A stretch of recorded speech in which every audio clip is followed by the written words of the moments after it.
C'est très simple, en fait, on détourne une technologie qui vient d'une petite PME française, mais qui est reconnue mondialement, de comptage des personnes, qui est plutôt utilisée d'habitude dans les aéroports ou dans les musées, et on la détourne en l'amplifiant, et on se positionne, très transparent, on se positionne au 5e étage d'un hôtel, on place notre capteur, ça crée une ligne Vous virtuelle. étiez sur un boulevard parisien. Boulevard de l'hôpital. Ouais. Ça crée une ligne virtuelle sur la chaussée, et à chaque fois qu'une personne franchit cette ligne, elle est comptée.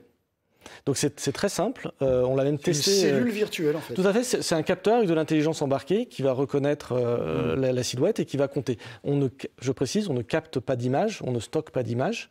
Donc voilà, il n'y a pas de stockage d'image, il n'y a pas un recomptage à la main, c'est pas le sujet. Oui. Et pour vous donner un exemple, on l'a même testé sur une manifestation où on est sûr de combien de personnes sont présentes, c'est le marathon de Paris.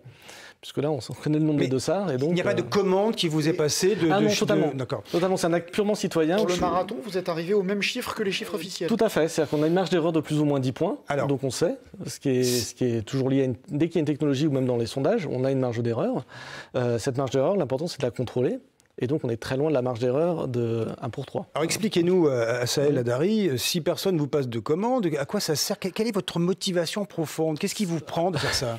Alors, profondément, c'est la rencontre entre mon métier, je suis à l'Institut de sondage, je le dirige, je l'ai créé, et puis cet enjeu citoyen qui me choque, qui même me révolte, qui vous choque? Oui, qui me choque. C'est-à-dire que je trouve ça indécent intellectuellement au XXIe siècle de pouvoir considérer que, pour reprendre une phrase célèbre, on peut être en même temps au même endroit 20 000 ou 60 000.